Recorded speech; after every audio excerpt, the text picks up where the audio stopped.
time, let's go ahead and get started. So thank you all for joining us today for 2023 Professional Development Week. My name, just for some housekeeping things today before we start with our wonderful panelists. We are recording this webinar and it will ultimately be uploaded to the WIN PD library and its associated YouTube page and whatnot. So if you do not consent to recording, please go ahead and feel free to leave at this time. My name is Price Collins. I'm the new, as of last month, chair of the Professional Development Committee.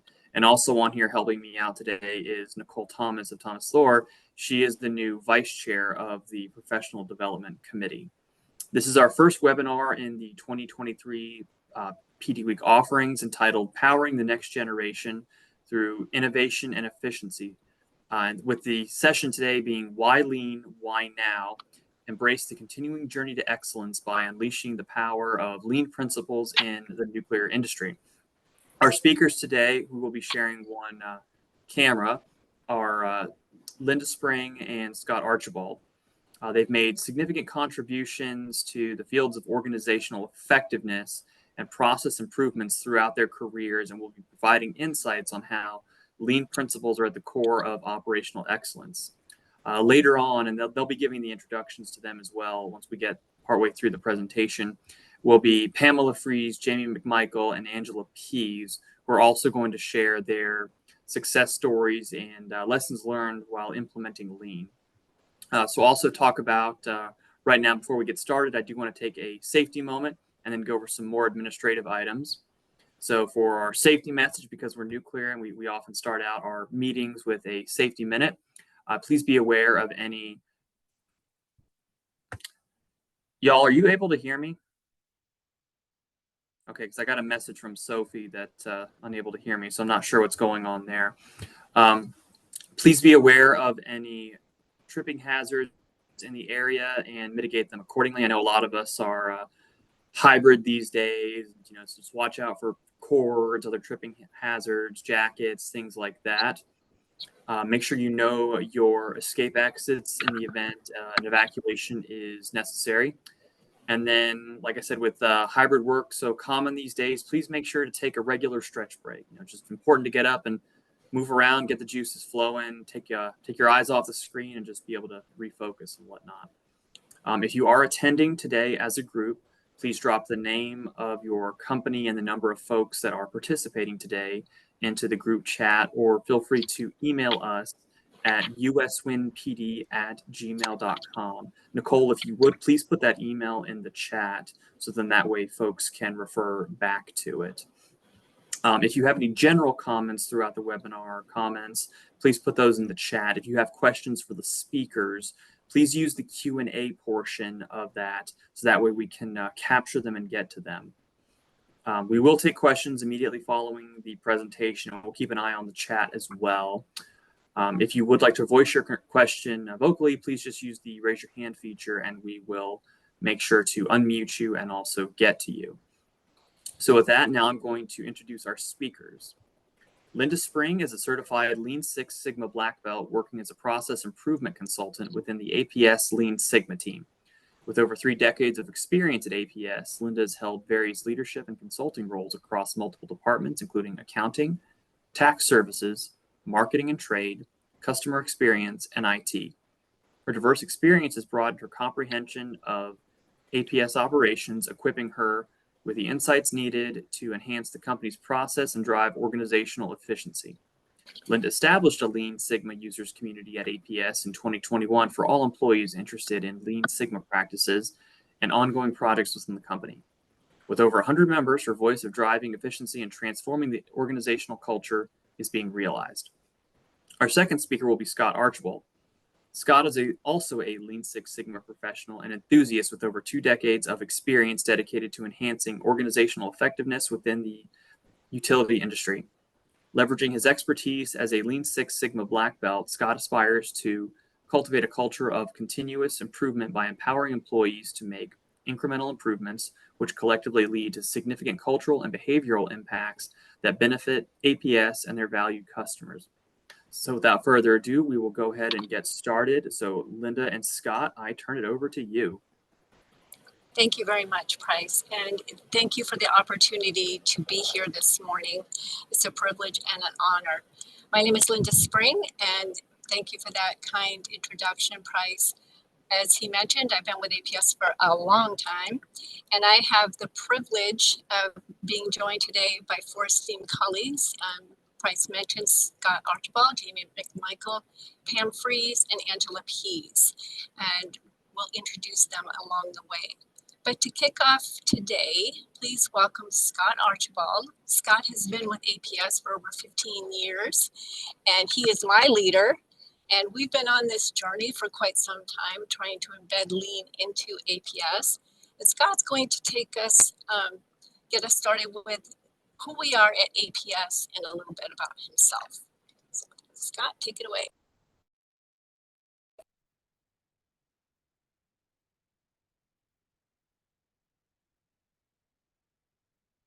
Hey, y'all! Oh, never mind. You got it. Okay.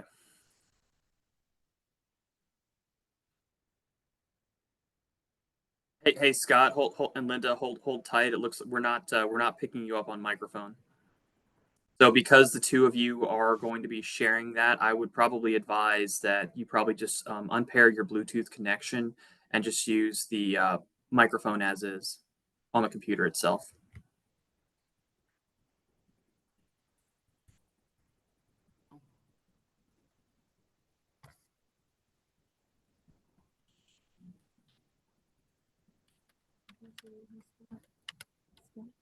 You got it?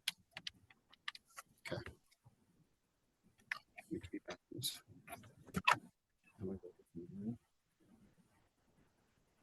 Your little spring.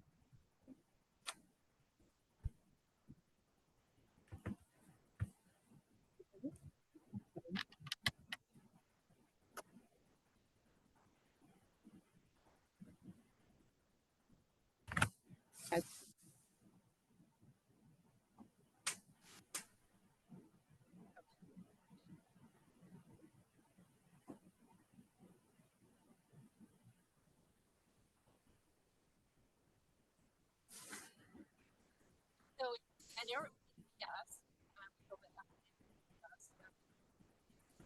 Hey, Linda, we're barely able to hear you.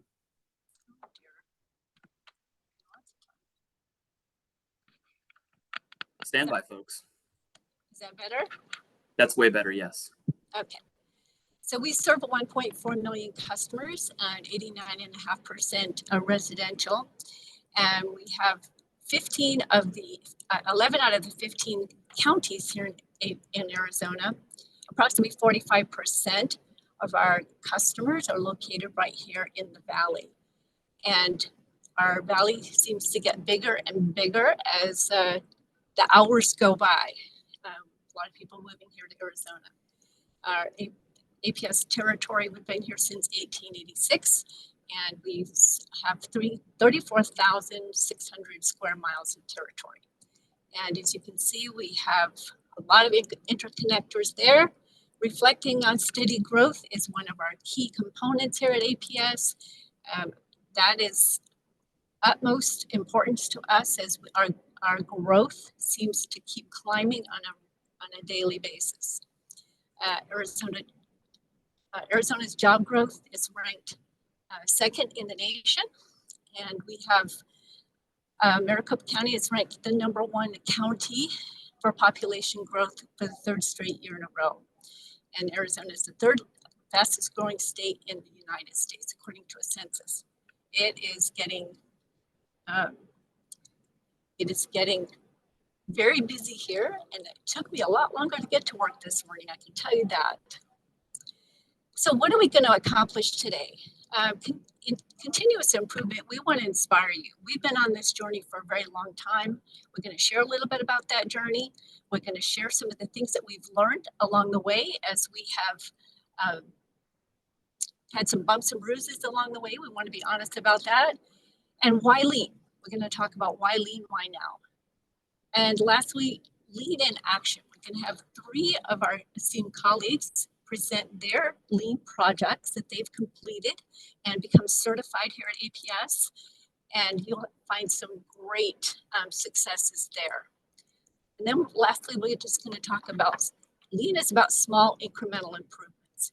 It's important also that we recognize our people in those endeavors. Recognition is key to keeping Lean and our employees motivated. So, as you can see, we've been at this for a little while. We started out in 2003. I was not in the group at that time, but we did start up quite early, and it came out of a SOX audit. And I know if you're in the utility business, you know what SOX is all about. And so that's how Lean got started at APS. And we developed a in-house university, so to speak. We called it Business Improvement University. And at that time, over the next 4 years, we certified almost 500 people in that space, putting them through classes, they completed projects and whatnot. And I'm not going to read this entire slide because there's a lot of information on here, but we've had iterations. We started out in IT, and then we moved over into the finance group. And then we went back to IT for a little bit. And then we went to data transformation, which was part of IT. And now we are Lean Sigma, the Center of Excellence, and we are under finance again. So it's been a collaborative effort. Some of the key learnings we're going to share with you is it's all about removing waste, but we want to keep our people in mind and keep the people at the forefront, because one of our famous professors said, Lean ultimately is a people system. We're going to talk more about that in a little bit. But it's been a collaborative effort. Many departments have been part of this effort, setting Lean up as a department and just embracing the fact of removing waste. And we even struggled with getting the word waste into the vocabulary. People were offended by that term. But Lean is not about headcount reduction. That was a hard one for us to get the leadership to embrace that. And Lean is about refocusing our efforts and deploying our assets and our people in the right places. If we remove the waste, people are going to be working on processes that are easier. They're not going to hate coming to work every day, and we find that they stay longer, and we are in a better place as employees.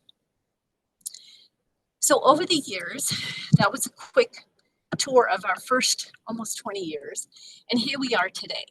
And we are in the space where we need to practice what we preach. So we preach incremental, continuous improvement. So we ourselves took a step back in the Lean Center of Excellence and said, okay, what are we doing differently today? Or what do we need to do differently today to really engage Lean in our company? And that took a little bit of partnership. So we reached out to our learning and development team here at APS. We conducted some surveys. We conducted some face-to-face focus groups. So, you know, that was before we were all sent home. And we got some information on what is it that our customer, voice of the customer, is telling us that we need to do differently in the Lean space. How do we employ our program to have the best experience? So as we were learning and going through our surveys, we also learned that we have other departments here at APS that are doing the same thing.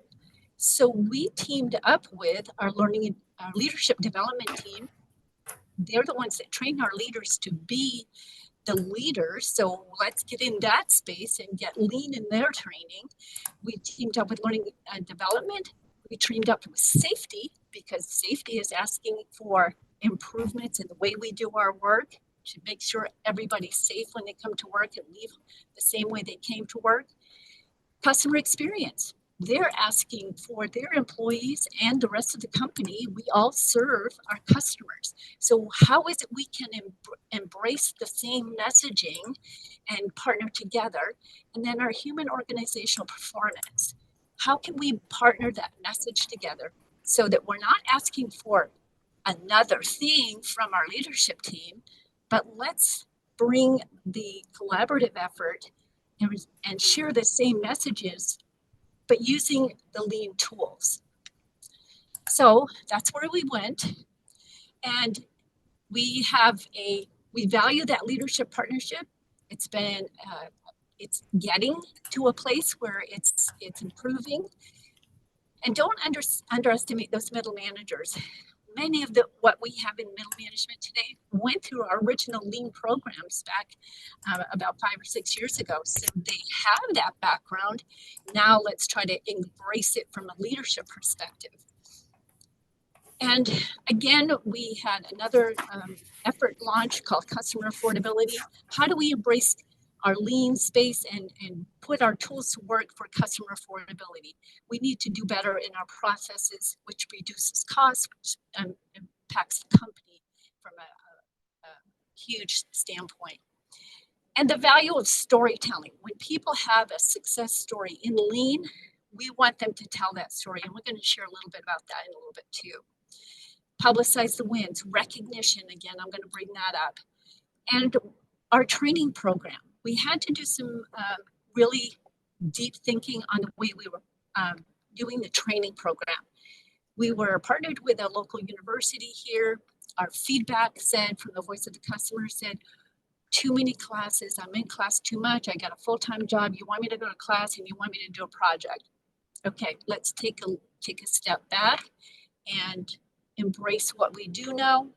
Think about what our customer is asking us to do and make some shifts in the lean program. Linda, if I may, can you hear me okay? Yes, please. Well, thanks for Sound great, Scott. punching for me. Oh, thank you. I really do apologize. And this is a good example of great teamwork that accidents happen and we adapt a little bit. There's one big piece I want to make sure that I emphasize, and you did a phenomenal job, but is, you know what, wherever you are with your organization, call it continuous improvement, call it lean, call it just, I want to get better tomorrow than I am today. Find a place and just start. Don't look for perfection. We've been at it 20 years and we're still seeking and trying to find that perfection. Wherever you are, that's a perfect place to start, whether it's just within your team, whether you have senior leadership on board or not. Grassroots efforts are just as important as the top down. Continuous improvement, lean, is something that will take inches. Well, the inches are the wins. Every opportunity to kind of move it forward. And Linda does a phenomenal job with this. We'll continue to tell you about some guideposts. I just wanted to make sure that emphasis was important there.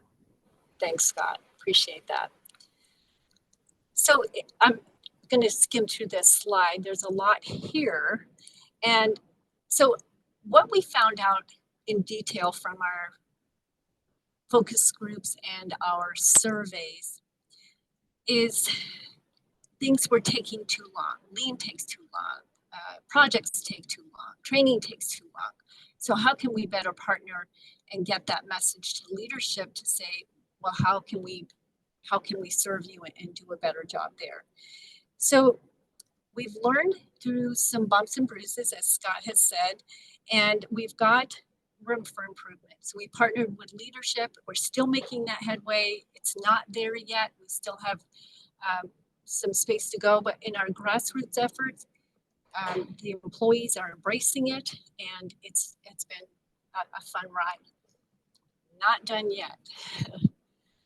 And the connective tissue, as we call it here at APS, is finding the core processes, the ability to align lean in everything that we do. And from the strategy of the company all the way down to that front line and back up again. And like I mentioned, we have the front line, they are embedded, and we have about 10% of our workforce trained and certified in lean. But we still have some space to go, and I'm going to talk about that in just a second. And we also built up a mentor network. The mentors are made up of prior students. They have been certified in lean in the past from our Business Improvement University back in the early mid-2000s rather. And these folks have helped the newer students go through, coaching them along the way as they facilitate projects in their own business units. This has been kind of the secret sauce of this program, that when you get the opportunity for somebody to train somebody else, we've been doing this a couple of years, and those mentors who were leaders or frontline employees, now they're directors and above. And so they also carry forward that culture, that mindset. And so that really has been a glorious accident as we've been going through this, and really one of the guideposts to our success with this program. Yeah, you're right, Scott. And some of those directors have come back and said, hey, how about if we do this? We'll tell you about one of those in just a second. As I mentioned, the voice of the customer, that's a term that you learn in Lean. And what is the customer saying? And I'm talking internal customers. So Scott and I are in the same department, but there are things that I need to deliver to Scott. And Scott is my customer for those deliverables. So we have customers internally as well as externally. So we want to make sure that we're delivering what that customer is expecting. A story that I've had in my back pocket for a long time, many years ago, we had a CEO and it said, every Wednesday at lunchtime, I would come back from lunch and there's a report on my desk. I don't know where it's coming from. I don't know who dropped it off, but I don't have a clue what this report is for. So he puts his admin on Wednesdays, please find out what this report is, who's dropping it off, so I can find out what the purpose of this. So I can tell them, I don't want this report. I don't need this report. So we did find out who was delivering that report. That was a process that the prior CEO had requested. But as your customers change, their needs change. So we need to go back and look at our customer to say, what is it that you're looking for? Am I serving you with what you need? And am I delivering the product that you are requiring? And here's the place where we get to do the recognition. As you know, in the virtual world, it's really tough to recognize. I think I have gift cards about stacking this high, and I'm tired of gift cards and all that good stuff. But we've developed, and this was an idea from one of our prior students, it's now a director. What if you embraced a Shark Tank? And I was very skeptical. I have to tell you, I was very skeptical on this one. So we set this up. Directors were our sharks. We invited managers also to be some of those sharks. And we invite the students as we're going through the year. We hold one Shark Tank per month. And as we go through the year, those students come in and present their projects. They have the opportunity to share the pain that they went through, or maybe it was a complete success story, whatever it is, they get to share this with other directors and managers across the company. And we typically have 20 to 30 directors and managers that show up at these, and they have amazing feedback. They even connect and say, hey, I need that same thing over in my department because I use that. So we call that extended condition. So we have opportunities where a project that was done in one business unit, hey, we do that same process over here for a different purpose, but could you come over and share that learning and your project with us?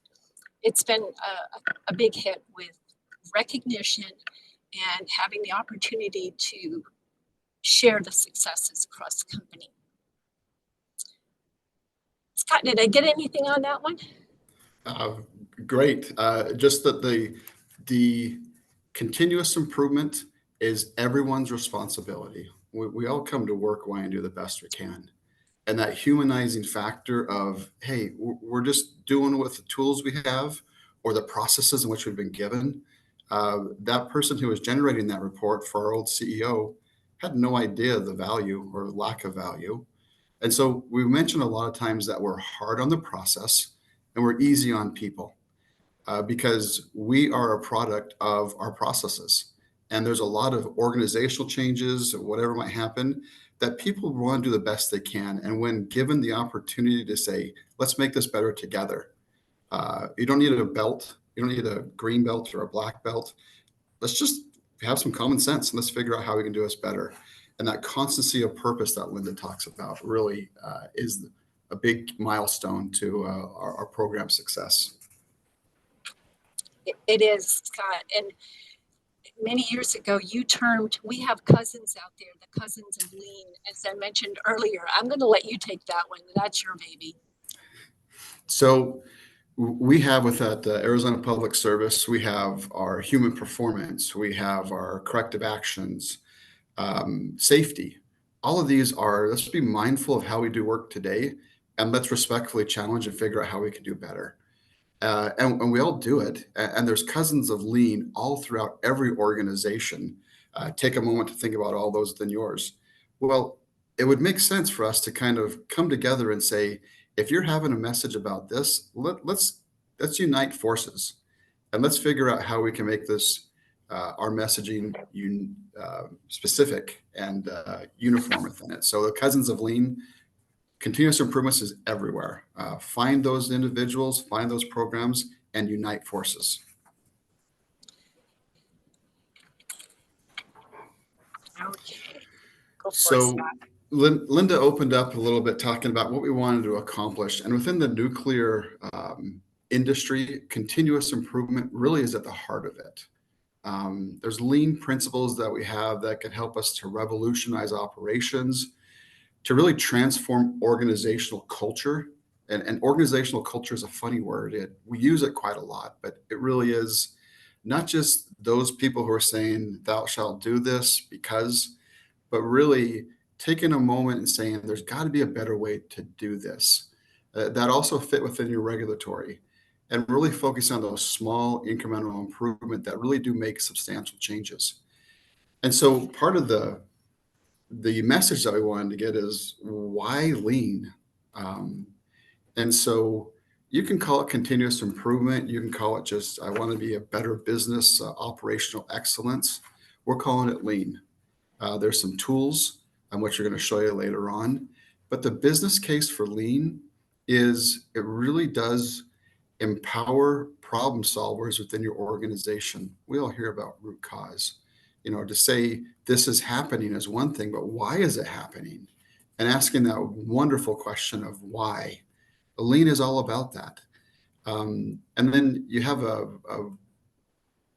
a group of people who think about how can I make this and continue to ask it and not settling for just because that's the way we do it, but really respectfully challenging the way work is done.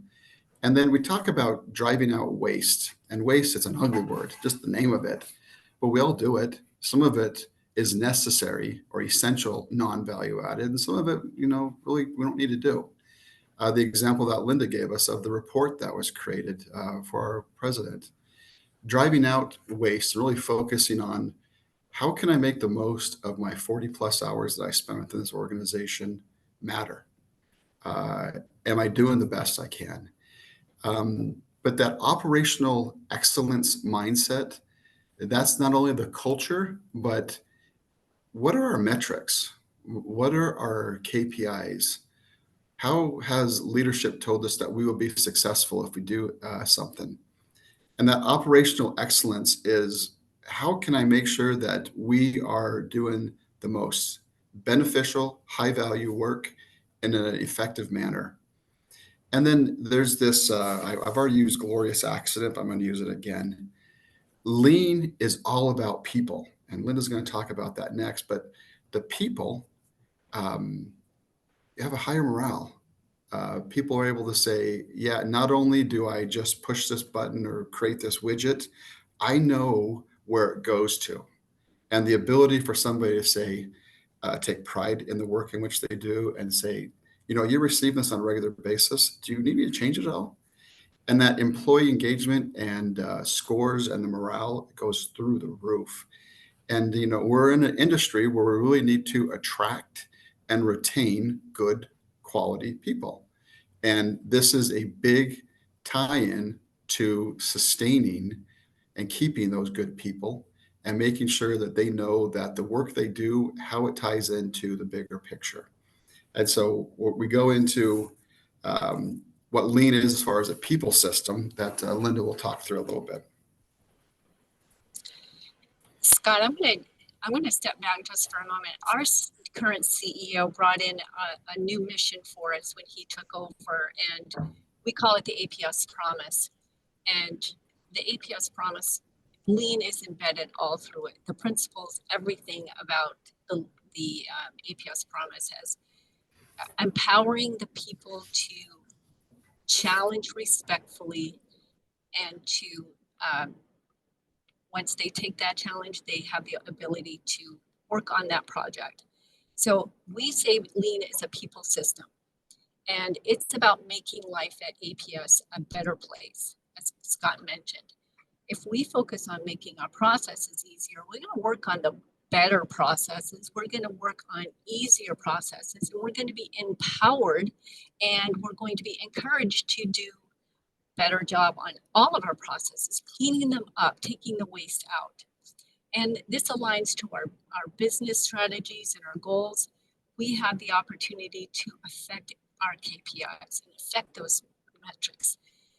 And I laugh every time I look at this particular slide, because this one is, it has our good friend from our current university that helped us through this process, being prickly. At APS, there's a lot of relationships. People have great relationships across the company. It's a great place to work. But sometimes we don't ask deep enough on the question. And that's where we were advised, be a little bit prickly and go a little bit deeper on those questions so that you can gain that consensus and have a thirst for asking why. And sometimes it felt like we were all 3-year-olds again, but it is effective, and I'll show you that in just a moment. So speaking up, challenging and empowering our employees to ask, why are we doing it this way? Utilities are old companies. We've been doing this way for 15 years. Is that the best way to do it? Is our challenge to you. So we're going to be hard on the process, easy on the people. And once we got this ball rolling, Scott, we had people coming to us and asking, hey, what about this process? What about this process? Well, there's a lot of processes that can be done and evaluated and mapped out, and all the processes, and using the tools in Lean. But a small Lean department can't be the ones doing it. You have to empower the people out there to do and to take on those challenges. So think about what we can do better every day when we come to work. And we currently have a challenge out there to our employees. Scott? So this is the power of why, as I mentioned. So this is one we used in our training classes a while ago, asking why. So we didn't meet a deadline. So this one is St. Nick. He's angry with his department, and you can see his department here. And why is he angry? Well, we missed a production deadline. Well, if he doesn't come at Christmas at my house, this is going to be a problem. And why did we miss a production deadline? Because we ran out of wrapping paper. Why did we run out of wrapping paper? Because we didn't know it was the last box. Well, why didn't we know it was the last box? Because the storeroom was full of boxes and junk. Well, we don't have a very good process. There's a place we ask why until we can solve it. So this is just one small tool in the Lean toolbox that you can use. How many times has a report been late, or how many times have we not met the deadline on a certain task during an outage? Well, we can stop and just respectfully challenge, well, why didn't we meet that challenge, and get to the root cause of it, instead of addressing the symptoms along the way. And now we have 3 of our presenters that we would like to introduce. And we have Jamie McMichael coming up first. Jamie has been with APS for 6 years, and she does work at our Palo Verde Nuclear Generating Station. And she is in owner and state regulatory services. She's an analyst in that department. She enjoys the Lean concepts and has ideas inside and outside of work on how to make better use of the Lean tools. And she is improving on her ability to find waste and take care of it. Jamie, it's all yours. Thanks, Linda. Real quick, can I get a sound check? Am I good? You're good. Thank you. All right, thanks, Linda, for the introduction. I'm super excited to be here to share a little bit about my lean journey and my project about timely distribution of Palo Verde owner reports. For my job title, I am kind of the liaison between the 7 Palo Verde owners and the station. And so due to a recent retirement of an executive administrator, I was given the task of distributing these owner reports on a monthly basis to the participants of Palo Verde. The process was time consuming, and it required the reports to be gathered from individual emails, and each report was sent in its own email, even though it was sent by the same person. So then I had to gather those, save them to our internal files, and then combine into one email to be distributed to the participants. And then due to reporting and regulatory requirements for our participants, there was a very short turnaround window for getting those reports distributed. The process caused wasted time, slower response from our customers, multiple touch points for the reports, and added potential for human error of getting the reports submitted in a timely manner. So I worked with my leadership as well as the customers, being the owners, to establish what our goals would be to reduce the major human performance issues that we were having, as well as making sure they were getting their data in a timely manner. So the goals that were established were to reduce the runtime by 15%, remove the administrative task that was outdated and could be done or could be automated, increase the speed of internal customer response, remove human error traps from required multiple touch points, establish a Power Automate flow to save the reports from the emails to a desired SharePoint site, compile reports into the email, and then distribute to an owner distribution list that could be easily updated. So I utilized some of the tools that Linda talked about already, the 5 whys, and not being afraid to ask that why question until you get to no more whys, right? And then using root cause evaluation. So I identified the touch points required to distribute the reports was requiring time from employees that was not a value added task. 4 types of waste were identified: defects, unused talent, waiting, extra processing. So the solution that we identified was to reduce the waste was to implement the utilization of automation tools and collaboration from work groups. So I utilized a Microsoft Power Automate flow to save attachments to a SharePoint site. I wrote a flow to trigger on a set date to pull those files from that SharePoint site, attach to an email, and distribute to that designated distribution list. And utilizing Power Automate, your distribution list can be very easily updated. You can also share those flows to where if it's a department managing the distribution or the task, multiple people have access to be able to change or update that distribution. So on just a very quick side note, don't think that you need to know how to code or have in-depth knowledge of IT skills or computer savvy or tech savvy. Trust me, I can turn computers on. And my first thing before I call IT is, did I unplug it and plug it back in? So those skills were not in my tool bag when I started this project, and when I decided that I was going to, take a step back and learn a new skill in order to implement.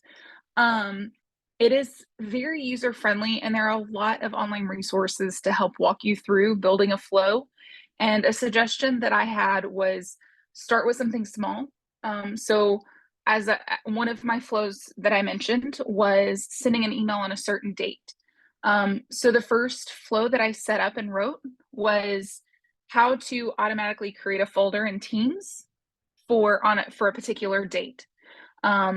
So a particular date happens, a particular time. it triggers to create a folder. So once I was successful with that, it gave me a lot of positives and encouragement of, hey, I can do this. It's not that hard. And then also just kind of a shameless plug that it is Professional Development Week, and session 2 and 3 are on Microsoft Power Apps, which Microsoft Power Automate is a Power app. So I know that those sessions will probably have some eyes-on experience on walking through how to do some of these things. So that would be a great opportunity. I know I'm going to be joining in on those sessions just because I want to continue learning more. So a little bit outside of the Power Application session, there's also an on-demand opportunity that's being offered by WinUS on discussing artificial intelligence, which when you start thinking about the Power Automate and Power Apps, the artificial intelligence is probably a next step. And I'm excited in my Lean journey to see how I can implement some of this AI stuff into some of my Lean projects and Lean things that I'm looking at outside of this project. So yet again, tying everything together that's going on this week and this month for professional development. So the ideal improvement, for back to my project, of reducing runtime down to less than 2 minutes per month.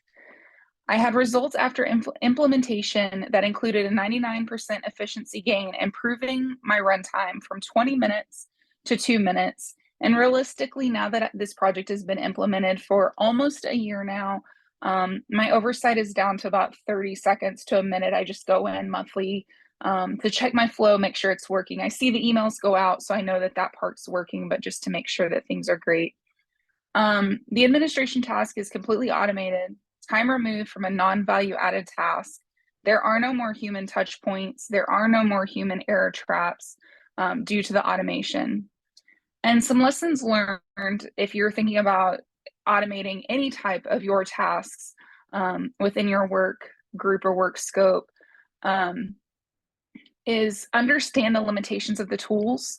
Just because Google says that Power Automate can do something doesn't mean that your IT has it set up for all functionality, or that there are some things that your IT has firewalls set up around. So understanding that, or having some go-to folks within your IT departments within your company might be a great asset to have for yourself. Yet again, the potential IT security concerns about saving and sending data. Our company had implemented that these items needed to be flagged with a certain sensitivity flag. And so going through the process of learning how to do that. And then having an understanding of the end user's true need, or my customer's true need. And that ties in to what Linda was just talking about understanding that a customer isn't just the end user. A customer can be someone within our work group. And fortunately for me, this project only had a few moving pieces, but I can see how, as I'm working to use a similar concept with other reports and items that I have to do in my monthly work, there's more moving pieces, more customers involved. And so as I'm going through this process, is there a way that I can make it easier on all of us, not just me being, the person putting these reports out? So that's my project, but I do have a few things that I want to mention about Lean. And as Linda, when she gave my introduction, I'm very passionate about Lean, and it has become second nature to me and implementing that thought process of being hard on the process and not on the people, and also understanding the term customer and evaluating the true need from their viewpoint and stance. And a lot of times it's very hard when, hey, this task is causing me time, this task is causing me undue stress or just a lot of thought. And sometimes taking yourself out of that situation and starting to employ some of the tools, asking those questions of why is this bothering me? And then continue going to find out the other whys, to get a true view of what the problem is. And then one last thing, as APS as a company has begun shifting and utilizing the HOP, or human and organizational performance tools, realizing, much like Scott highlighted earlier, that HOP is a cousin of Lean and utilizing many of the foundational pieces, but it's a culture shift on how we evaluate human-based situations, but that Lean ideals are really the foundation of that HOP, and that's how they're tied in as cousins. So it makes it a little bit easier when you're talking to some of those leaders who have been looking at human performance issues in a negative way for so long and not realizing that there's a process that leads those people to have those issues. So lastly, don't let a roadblock stump you. Find the why, seek the solution, reduce the waste, and implement the change. Yet again, since it's professional development week, don't let those roadblocks just pertain to a task or job related.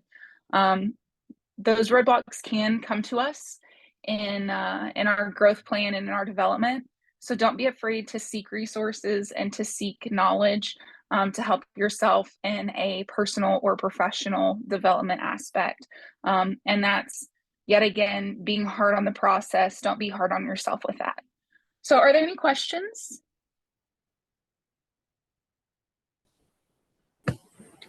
Folks, feel free to, I've got 2 questions in the Q&A that I was intending to save for the end. But if you have a question you'd like to ask right now, please use the raise your hand function. Awesome. Well, Linda, I don't see anything, so we can keep rolling. All right, thank you, Jamie. Great project.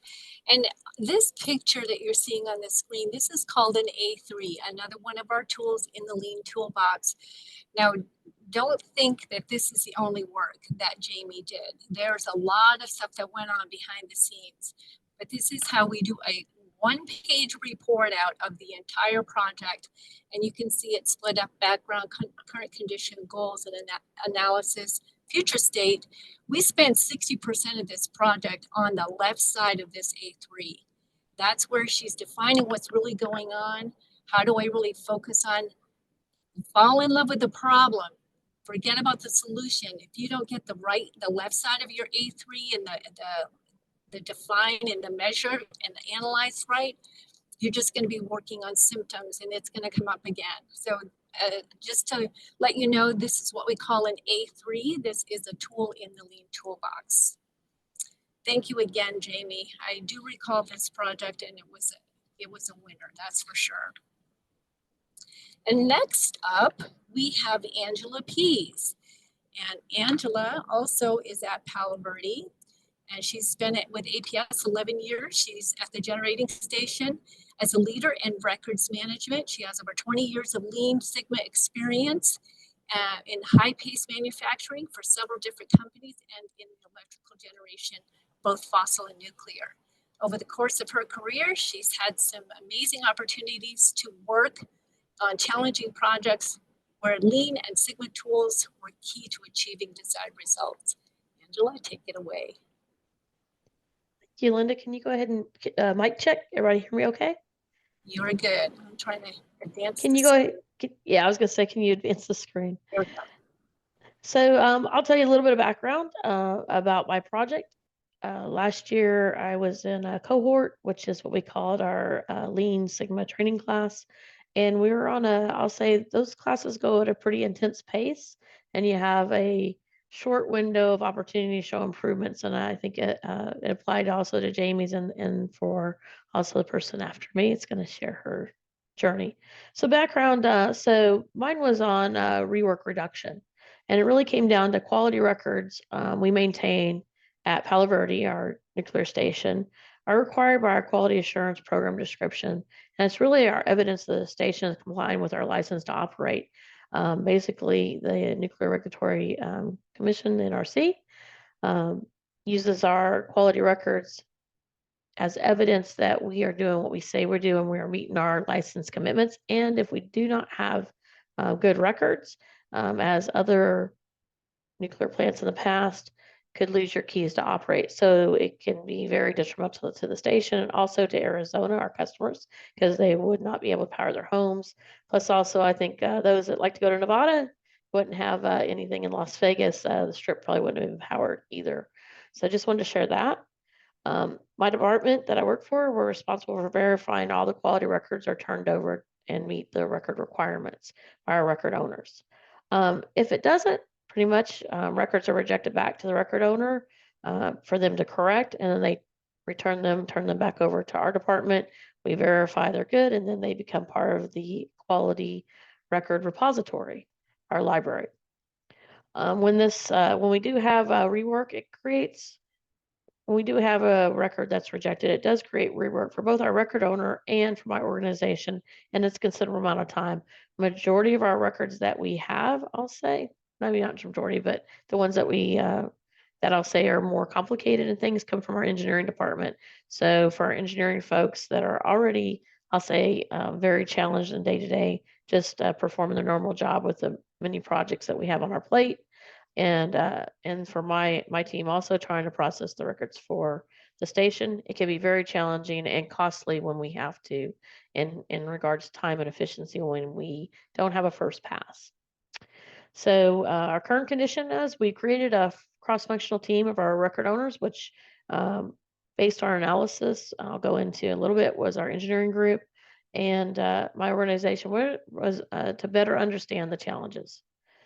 So we completed data analysis. Well, it sounds pretty simple. You can look at the A3 and C, nice graphs in there. They just magically happen, right? Anybody that goes into, I'll say, looking at a challenge or say a problem, we know that typically you just don't find the data at your fingertips, and really processing the data can be challenging.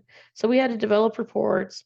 We had to break down the data into common buckets to really understand, one, what are our two biggest contributors to our rework issues?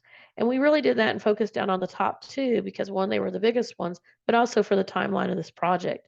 And we had the two we identified were engineering document changes and supplier documents, our EDCs and SDocs. Also, part of this journey, we also discovered we're underreporting our rework significantly. We were only reporting one of four records were being formally rejected. And when we dug down into that and understood that, we really didn't want to make our customer unhappy. We thought we were helping them out, sending them 2, 3, 4, or 5 emails, to say, here's the problem with that record. Can you please correct it? Circle them back around.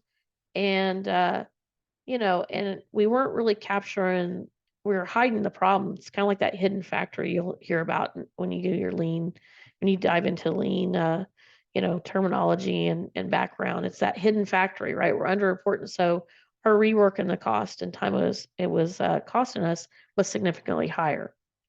So our analysis as a team, we determined why the records were rejected.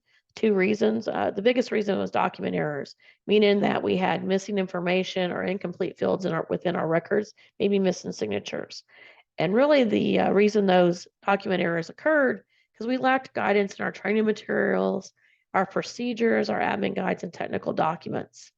Also, our rejection process lacked standardization on terminology and ownership. So who needed to fix it? And then also how we communicated to our customer, because we were doing record speak, not engineering speak. For those that are engineers, I'm sure you're having a chuckle, and those maybe on the record side or outside that group are having a chuckle too. But it was that, I'll say, a challenge in how we were communicating. We used different terminology that confused our customer because engineering group is one of our customers at the station among many. And we weren't making it easy. So working with our customer engineering group, we created a tip sheet for the record types, and it provided a quick and easy reference on what our record owners really needed to know for error-free turnover. What we were looking for very clearly. They didn't have to go through 3 or 4 different procedures to find a tidbit here and there. This tip sheet's been very, very successful. We do have, I'll say, just a challenge still at the station just for awareness. We have a lot of SharePoint sites. We also have a lot of information out there. And so one of the things that we're doing to further enhance, and we'll talk about next steps, is to make sure, how do we make it easy to access this information for everybody? Because we do get new people, and we want to make sure that we incorporate that into as part of their training. So our goal was to reduce rework within 6 months for our EDC and our SDocs by 30%. At the end of this, even with the underreporting, we changed our reporting process so we could capture the rework. We expected it to jump up. By adoption of the tool of the tip sheet, we had a 49% reduction in EDCs that were rejected, and we had an 86% reduction in SDocs that were rejected.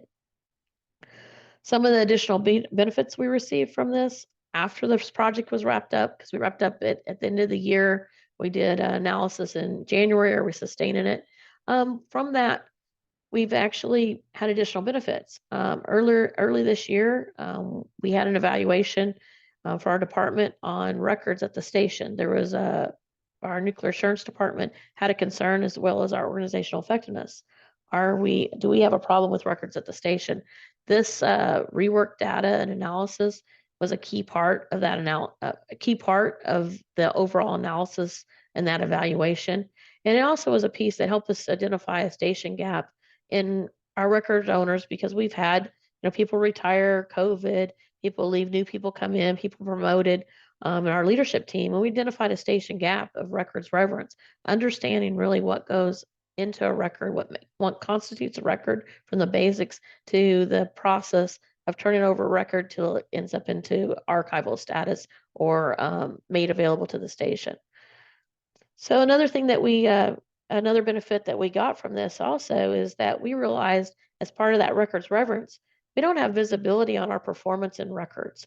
And so as part of this project, we were beginning to get into develop a Power BI dashboard on just rework. And we realized that we also needed on our corrective action, our CRs, our corrective action reports, our corrective action, we need to be able to see our CRs, our condition reports, when it applies to records, and what departments, I'll say, maybe have more challenges or opportunities. And so we're developing a Power BI dashboard. Linda, hold on, I'm going to move my screen over to make sure we advanced. If you can advance to the next slide, it'll give them a preview of what that Power BI dashboard looks like. It's not real pretty right now. We're changing some colors around, but it's more than just the rework. It's going to be our CRs, our rework, and a couple other things that we realize at the station, our record owners, and really the station, to have good records program management and response, need to have that visibility. So we're in the final stages. Also, this data, among the other ones that's in our Power BI, are being used when we do our record owner visits. We've also identified a gap there in communication, open the lines of that, and having understandings. And then also we're continuing to update our tip sheet with the other record types.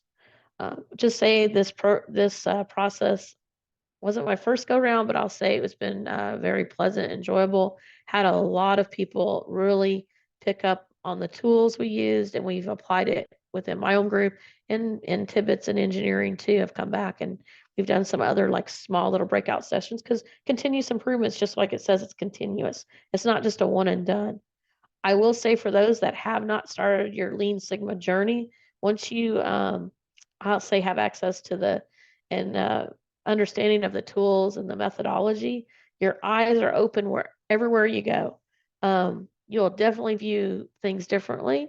I'll say, from simple of you go out to, say, a buffet or a big family gathering, or say maybe through your church, and you see how the food's laid out. You're going to look at that process and say, are the plates in the right place? Is the silverware? Why don't we have two lines versus one on both sides of the table? Is the table placed in the right place? Also, I'll just say, for home organization, I think I may have drove my husband, a little crazy, because I even have a Kanban system for my canned goods and things, so I know exactly what to order. So I don't say you have to take it to that degree, but I will say it's hard not to apply it at home, and it is well to work as well as work. And hopefully those of you that have tuned in today will be encouraged to come along on this Lean Sigma journey. And I think you'll find it's a really good, it goes along with human performance. It's a complement to safety, if you're trying to improve your safety performance, your corrective action programs, anything that you want to make I'll say, even small increments. I always say, I don't strive for perfection. I just try to be good, because everybody wants good. And that's how something becomes great, because when everybody gets it, that's how you become great as a company. So don't try for perfection. Start out small. And if you do something good, other people are going to jump on the bandwagon. That's all I have for my time. Hopefully I didn't run over, Linda. You're fine. Thank you, Angela. Any questions for Angela? As she mentioned, once we get lean in our blood, we can't get it out. And I've had students tell me, "You ruined me for life." Scott's wife won't let him go into certain restaurants because he wants to redo their processes. Yeah, we call this the curse. You start to think of it differently, and you can't shake it, even though you know you should in certain areas. Right. So I'm sorry, Linda, pardon me. I'll say, you're really good when you can walk into a space and put a dollar amount to what you're wasting. That's when you know you're really good, and you probably need to, I don't know, maybe take a break. Like my kids say, chill out, Mom, chill out. Excellent. Thank you so much, Angela. I appreciate your project. It's ongoing, and it has made great improvements even since your first report out. So thank you for that. And next up, we have Pamela Fries. Pam is from our transmission and distribution side, non-nuclear. Pam's been with APS about 8 years. She previously worked in a nonprofit sector for 10 years, and she thinks that's probably where her lean mindset began. As in that sector, you have a lot to do with less. So currently, Pam serves in the project management support for major customer projects. And what major customer projects means is these are our major customers, such as large data centers, large manufacturers, customers that use 25 megawatts or more. So you, from a utility background, that's a big customer. So Pam, go ahead. Thank you. Thanks, Linda, and thanks, Wynn, for inviting us here. I am honored. As Linda said, I've been in this space for 8 years now, previously nonprofit. So yes, we did a lot of work with little staff. The project that I'm sharing today, I started in late 2020. This project was to reveal the empty cable reel process. Background, APS has a contractual obligation to return the empty cable reels within 18 months of receipt to avoid paying any deposits. Those deposits can vary based on size, anywhere from $800 to $7,000 per reel. APS usually has over 1,000 reels in our possession throughout our network, including our warehouses, contractor yards, job sites, and salvage yards. That's where I formerly worked and got plugged into this project. This deposit causes millions of dollars in liability to APS. On average, APS paid $170,000 per reel in those deposits. When we started this project, because as Angela stated, we had a tight window to perform these projects, we initially just scoped this to one wire that was stored at one warehouse and used predominantly by one crew. This made it easy for that project team to dissect issues and pilot solutions.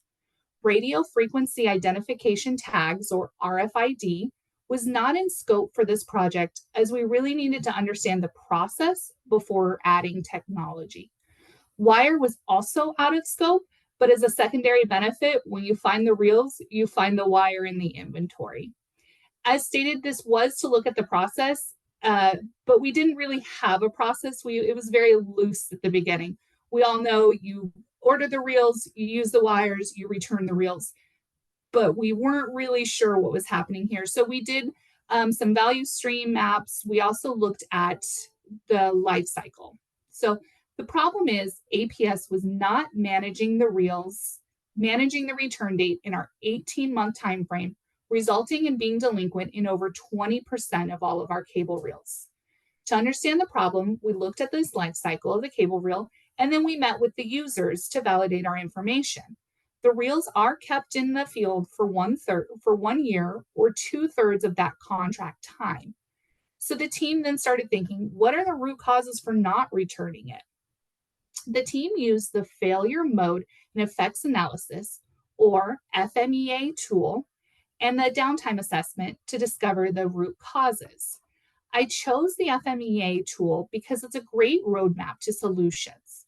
You start by identifying failure modes or issues, their effects on the process. Next, identify the causes for the failures and any controls. Prioritize the issues, then determine and assess actions. Our project had its big aha moment through these analysis. How was anyone supposed to know to return the reels when there was no visual indicator? And there was no report, so nobody knew the process or when to return. The team then set some goals: distribute a quarterly report, apply a visual deposit date indicator, and ultimately find our delinquent cable reels. To achieve our goals, we piloted these solutions. We used a grease pen to write the deposit date on the cable flanges on both sides, so that when they were staged close together, you can see that date pop out at you. The vendor eventually started to put a white tag on the cable reels, but those were on the inside of it. So when they stick together, you couldn't see them. So that's why we did it on the flange.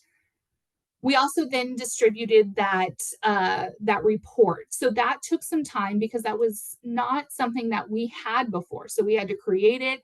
We had to make sure we found the data. There was a lot of data validation between us and our vendor. And so that took a majority of the time just trying to get that produced and get it right and meaningful for the users. We ran the pilot for 3 months. The addition of the visual date and the cable report was well received and successful in helping us return delinquent reels. We then deployed this solution across all the steel cable reels from a particular vendor in our warehouse and contractor yards by the end of 2020. In the past 3 years, APS continues to see savings of $50,000 plus annually. We've improved our on-time rate and sustained that rate even while the continued inventory growth, which kind of goes back to Linda's first comments in the opening of how big our territory is growing. So our inventory is growing. And so we're continuing to sustain those return rates. I've since passed this project on to a new colleague in the spirit of our continuous improvement. She is working closely with our cable reel vendors and their new partner in deploying RFID on all cable reels and automating cable reports from quarterly to monthly. Since this project, I've worked on several other projects in both the mentor and facilitator space. And as many of my colleagues before me said, I find lean everywhere I go. My husband, I think I'm going to secretly apply to be in his job so I can help solve his problems, because he comes home and tells me about the inefficiencies. And I'm like, oh, if they would just do this, it would solve it. And then I wouldn't have to listen to him complain. But I am honored to continue to share this with everyone and continue to grow our APS Lean principles. Thank you. Thank you, Pam. Great project, and it does live on. It does live on because this was just one type of reel. Is that correct? Yeah, so we started it with one type, piloted it one to make sure that the solution was sustainable, and we've since moved it on to all cable reels by that one vendor. And I have another colleague who's taking it on for other cable reels because they're handled a little bit differently. So that's his project, is looking at our other cable reels. So you can see, does anyone have any questions for Pam? As you can see, once we start a lean project, it does live on. And that is the sweet part about it. Once we start this process, it continuously improves. Love it. Thank you, Pam. Okay. So I think it's about time for the Q&A section now, isn't it? Or did you have more, Linda? We had one slide left, but if we are running on time, we can certainly do that. Scott, nope, we're doing okay. Okay, super. I'll go quick. How about that? We've mentioned the power of why, asking the questions and challenging, but there's also, Linda talked about lean above all else is a people system. And let that kind of sink into your daily life and what that really means. Leader is a title, but it's also just a characteristic, and we're all leaders. We all have the opportunity to inspire and to help and to uplift and to provide value to our work and also to those we work with. There's some really important numbers here. Lean is above all else a people system, and we motivate through recognition. It works with our kids, through us as a professionals. We like to be told when we're doing a good job. It's not ego driven. It's just we want to be able to know when we're doing good. Couple of journals in below kind of support this also. 82% feel that their supervisors don't recognize them. So that they're doing the work, not really knowing why they're doing the work, if it's the right work, if it's valuable. It goes on to say that 40% would put more emphasis into their work if they knew that they were recognized, or they were shown that, hey, this is the right work, keep doing it. This is what good looks like. And we see a 40% increase in engagement when that manager or that leader is really great at that recognition. And so we've talked about our lean journey. It's been 2 decades. It's hard to believe as we look back. And really, there's a common core there of when we were successful, leaders understood it. They were great at saying, this is important because this, and recognizing and making sure it's an emphasis to it. Looking at the kind of the Q&A questions, one of them had to do around fatigue. And we take on big projects, and it's really important, especially for those larger ones. But if we don't take the time to recognize the small ones, we're not going to get to the bigger ones. I know we're low on time, Linda, but can you spend a little bit of time about the 1% better? I addressed it in the Q&A, but just how that's kind of coming together, I think it'd be incredibly valuable for this development area. Awesome. Thank you, Scott. As I mentioned in the beginning of the presentation, we've trained and certified about 10% of our workforce. So how do we motivate the other 90% of the company to come alongside? How do we get them to engage in this lean and thinking on a day-to-day basis? So we have produced 6 learning series presentations for frontline and 3 for leaders. And in that process, we're challenging our workforce to share what they have accomplished. It doesn't have to be a super huge lean project. They don't have to use an A3, but share some improvements that you've made in your day-to-day life at APS. And there have been numerous. We have we've touched over 1,000 of our employees through these learning series, and we have over 200 improvements that have been shared. And it's like it's catching fire. So this is exactly what we were after. People want to share. They're recognizing their coworkers. They're recognizing their teams. The leaders are, and it's catching fire. And that's exactly what you want Lean to do. Is how do you set that, get that spark going and promote throughout the rest of the company. So it's been fun. Any questions about our journey so far? It's not over, it's not perfect, but it is improving every day.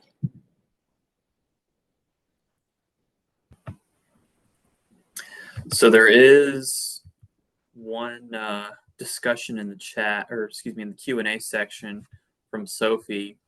So Power Automate, think of all the steps, clicks you do every day, switching from Outlook, email to Word to Windows Explorer, OneDrive to Excel, etc., and automate all of those steps so that the computer does it for you on a set frequency, especially good for things you repeat every day, every week, every month.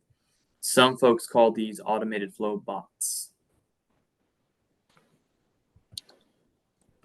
Yeah, I can't speak to that. That's a Jamie or an Angela question. So We can speak to it a little bit. From a automation perspective, phenomenal way to reduce some of that weight. Some of those manual pieces, we're always clicking the same areas. Our call center does a lot of that. We do have a department that is just focused on our digital pieces. But in order to automate those RPAs or bots, whatever you want to call them, you need to understand the process first and see if it's actually a good piece to it. So Power Automate, phenomenal opportunity to eliminate some of that low value work. It doesn't mean the individual's low value. You're going to reinvest their time into higher value pieces, but you really need to understand the process first before you go through and do a lot of that. Jamie, didn't mean to step on your toes there. No, Scott, thanks for that. That was perfect. And I'm not really sure if Sophie's comment was more a comment or a question, because I think she kind of has it all packaged up there that it is a bot. And it just kind of like you said, Scott, it just depends on IT requirements and flows and how they allow things to happen. But that kind of leans into that artificial intelligence piece too, on setting some of that up for what works best for your user interface. Bryce, do we have any time left? Yes, we have this. We have this until 2:30 Eastern time, so we've still got 10 minutes left. All right. If people want to hang around, I have a. So I do have some questions actually already. Go for it. Okay, go for it. Yep. And I am keeping an eye on the chat, and it looks like we have two more Q&As. So I'll defer to the one that was just asked. How will lean training be implemented at the nuclear stations and time frame? So we currently have, goodness, I didn't look it up. We have a number of people at the nuclear station that have already been trained in lean. In the past, we held 6 yellow belt classes every year. Most of our folks at the generating station are yellow belt level. So they would jump into those classes during non-outage times. And the yellow belt class was a 4-day class, and they would have up to a year to do a project. That's how we implemented it with the nuclear station. There's an important element, though, that lean should be looked at as a certification, not a training. And what do I mean by that? Training is you go to a class, you hope you get something out of it, you go back and you hope it resonates when you get back to your office. Certification is we want you to use it. Lean shouldn't just be dry on the shelves. And so you need to be picky on who attends those lean classes.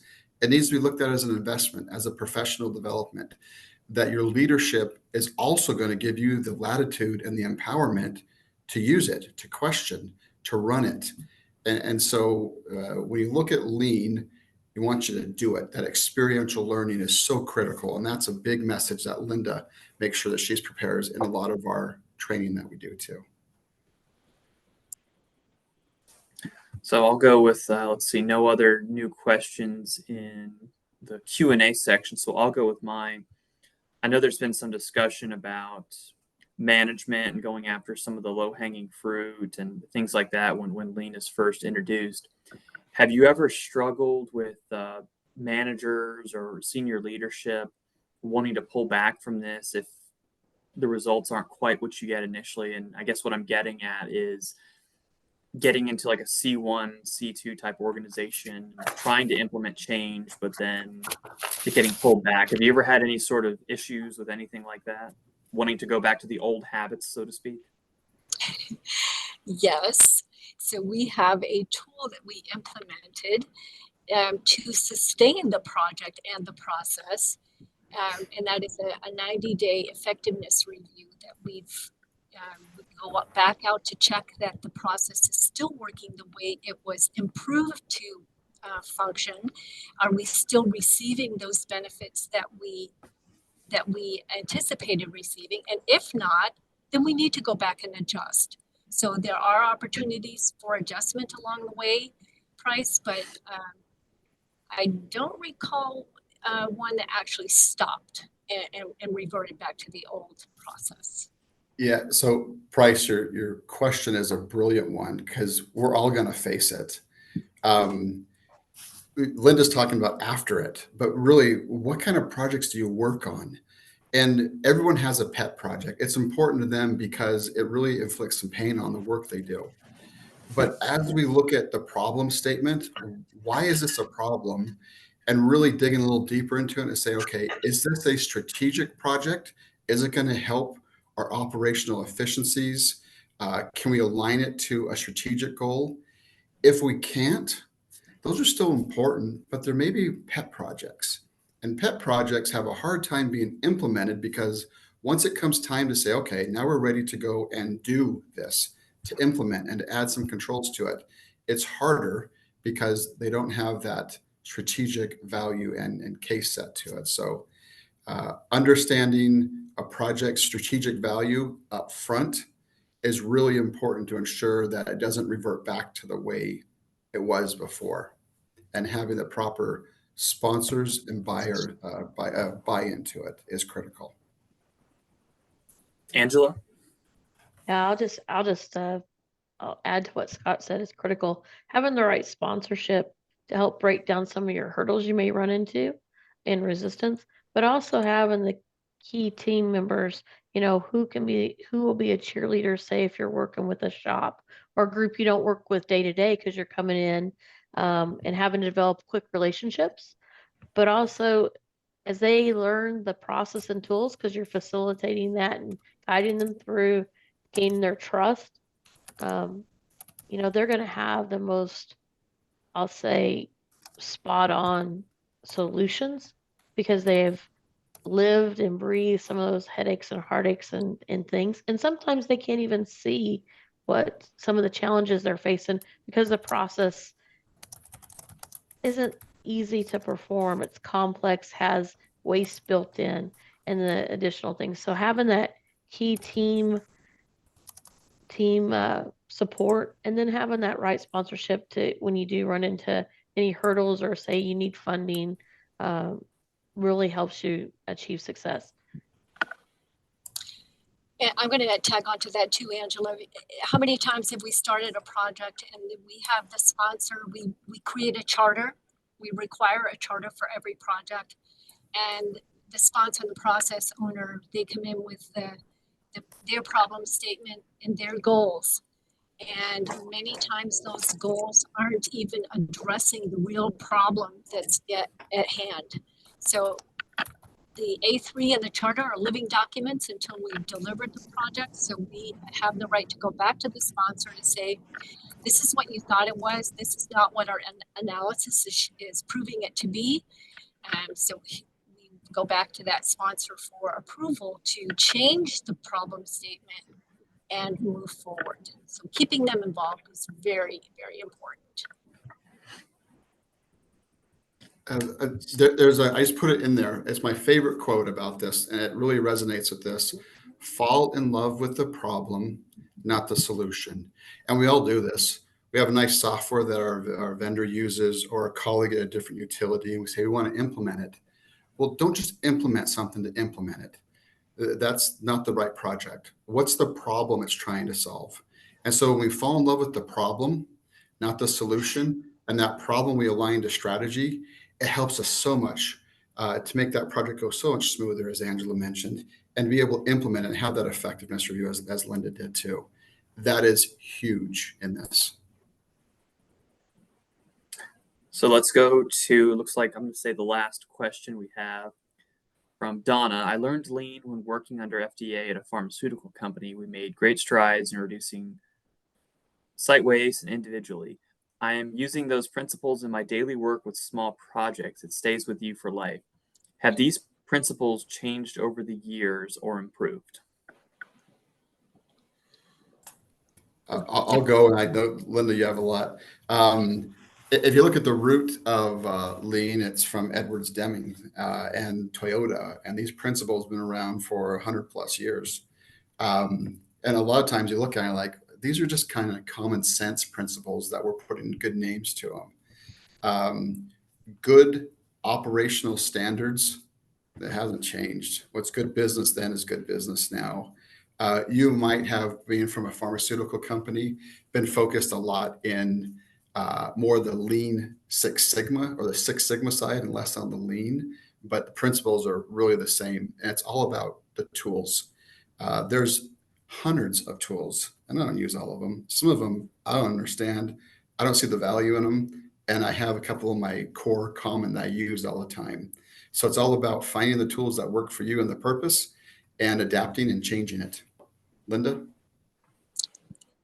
Spot on. Yeah, there are a lot of tools. I have my favorites, but then every project is different. So yes, I agree with you. So with that, I'm going to move to finish up and wrap up everything for the afternoon or morning still, depending on your part of the country.